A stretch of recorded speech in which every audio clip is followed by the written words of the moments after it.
discussing racism in public schools and the curriculum restrictions, specifically about the legislation that's been highlighted in the Texas State Training 3979 and the Federal Executive Order 41190.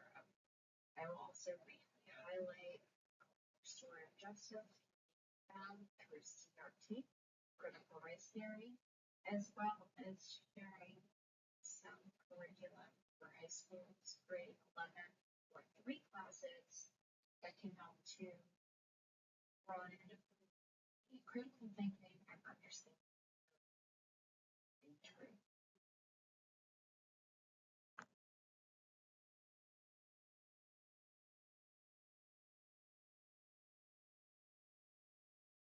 Understanding racism in public schools, as well as systemic barriers, curriculum restrictions, and critical race theory, is profound in analyzing the ideology of what critical race theory is. Critical race theory is a framework that examines the relationship between race and childhood. This definition can be found in Encyclopedia Britannica. In the United States, the persistent racial disparities that shown all rebound to our founding fathers to implement an ideology that is rooted in the experiences of marginalized communities, particularly African Americans.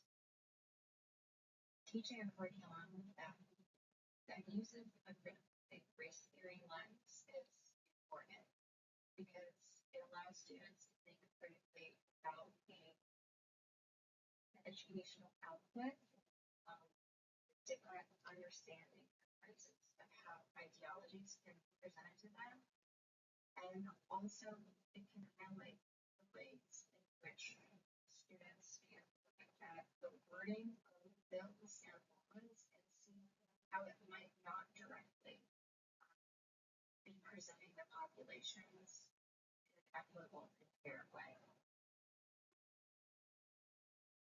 Today we'll explore how racism exists in public schools, particularly high schools around the United States, and how legislation and federal policies affect what students are learning about race, sex, and history. Particularly, we'll be looking at the Texas House Bill 3979 and the Executive Order on the radical indoctrination of schools K through 12, as well as the implications for students and educators.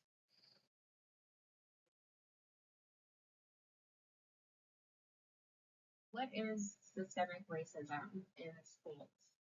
So systemic racism in schools creates unequal outcomes for students of color, affecting almost every aspect of their education.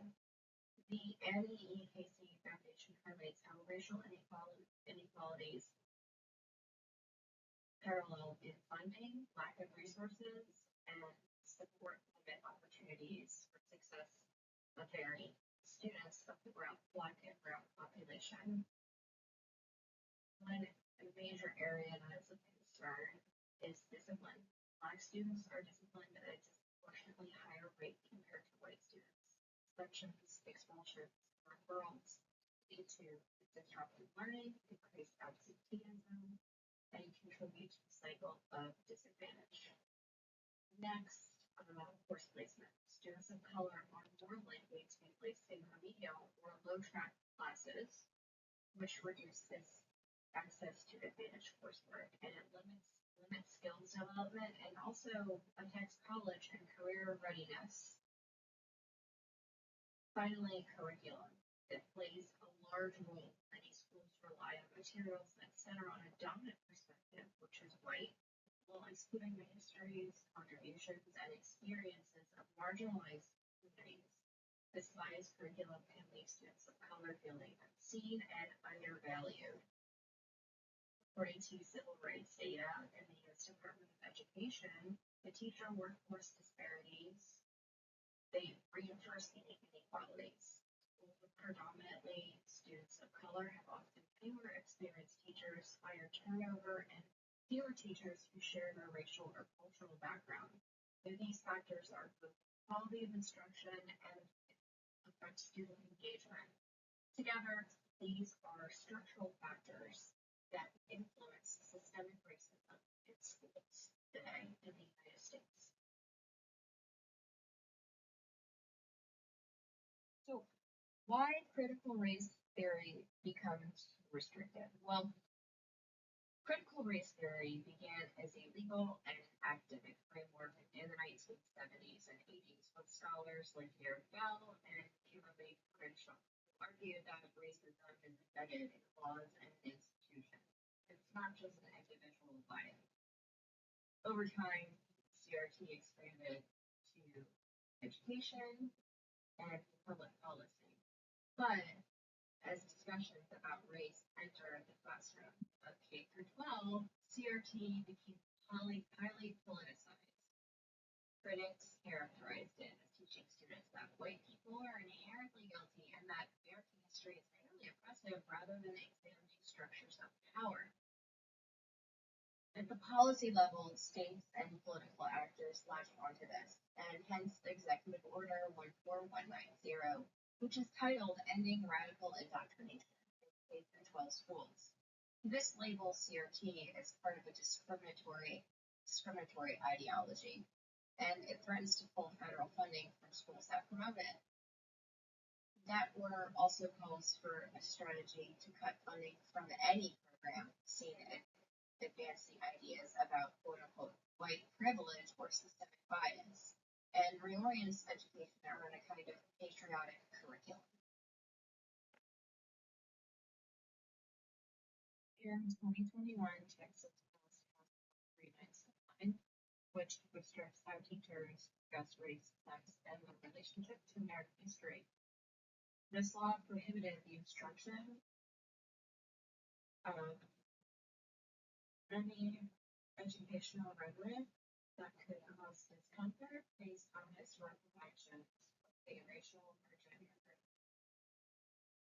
HB 397 set the precedent for broader federal actions, including the Trump administration, which issued the executive order in January 2025, which ended radical indoctrination in K through 12 schools.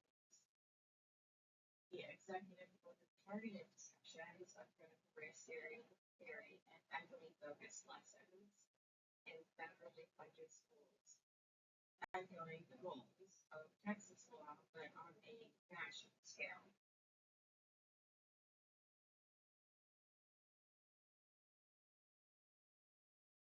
Executive Order 14190, passed by the Trump administration in January of 2025, titled Ending Racial Indoctrination in School Life, has many provisions and implications. Initially, provisions were independent federal policy tied to anti-discrimination. It labeled certain diversity and equity content as discriminatory, and it limited discussion of systemic racism in federally funded schools. The implications of this were that it weakened protections for racial equality, it reduced oversight for discriminatory practices, and it also restricted curriculum addressing racial history or bias, essentially controlling even more what our children are learning. These policies promote systemic racism. They further create silence about racial racism, which leads to misinformation and ignoring an issue that is obviously there. It perpetuates students of color feeling erased or minimized in the curriculum. It has teachers fear legal consequences and therefore omit crucial content. It also causes a loss of critical thinking opportunities for students, and it fails to reinforce equitable and disciplinary and academic training that could benefit students of color.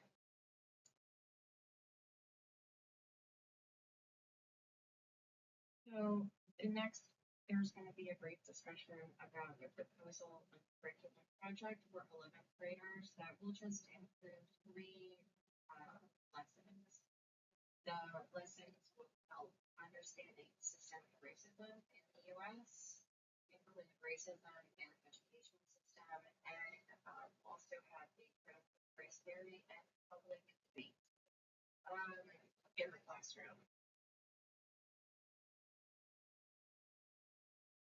So in lesson 1, teachers can compare misconceptions with academic definitions, help to evaluate policy impacts on learning, as well as encourage a appropriate way to have classroom disclosure.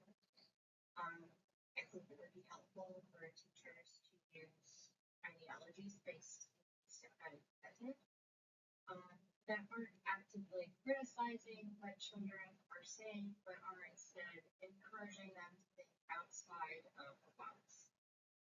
Activities include students analyzing political cartoons about CRT, but also about politics in general, and include a structural debate where CRT content can be allowed at schools versus cannot be.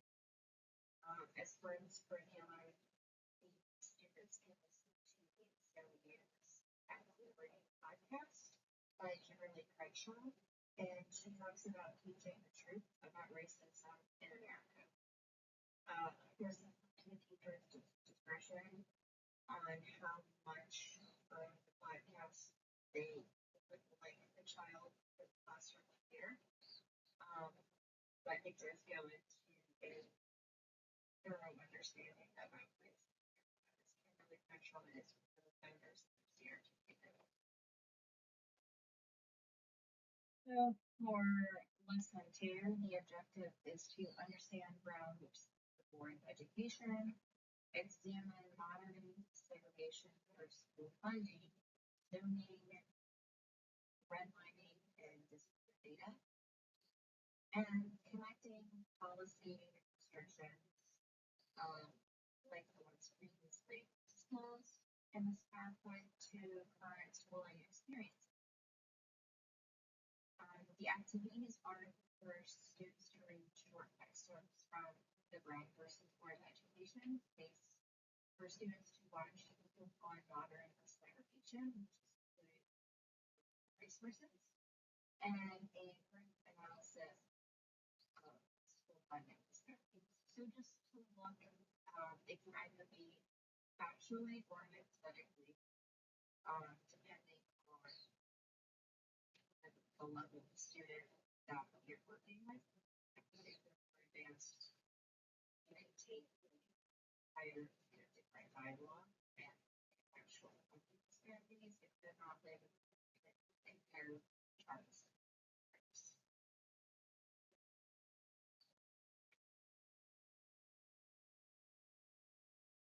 So lesson 3, critical race theory and public debate. This is going to encourage critical thinking surrounding misconceptions, but also encourage the students to use this method themselves. So the objective is to explain what CRT is, compare misconceptions with academic definitions, evaluate policy impacts on learning, and encourage a debate to implement Socratic learning surrounding CRT and rights. The activities will be students will analyze, but not only analyze, create their own political cartoons, and also read between the lines on how they think those cartoons could be interpreted. They'll create a structured Socratic debate, so where one side will talk about critical related content and how it should be allowed in schools, and the other side will be presenting against that, building upon lesson 1. And finally, the students can create individually a one-page reflection of the assignment and what they've learned and how it's personally impacted them. A helpful resource for lesson 3 is for the class to watch a tool that will help improve critical thinking, and specifically the one below is a TED Talk that outlines Socratic method in teaching and Socratic method in presenting ideologies. So for the above lessons, 1, 2, and 3, they have been written out and will be included in the below information section of this video if you wish to access them or just, to think critically. So in conclusion, racism is persisting in public schools through curriculum restrictions, through reinforcing silence and inequity in educational outcomes, through teaching honest history, and promoting critical thinking and civic responsibility that is part of and the main framework of pushing forward a critical race theory educational plan, or at least one that's structured on critical race theory. This project provides students tools to understand and evaluate systemic racism safely and academically, and it also provides an outline for teachers if they do wish to implement this into their classroom. Here is a complete list of resources that have been used to inform this presentation, and I hope you enjoy.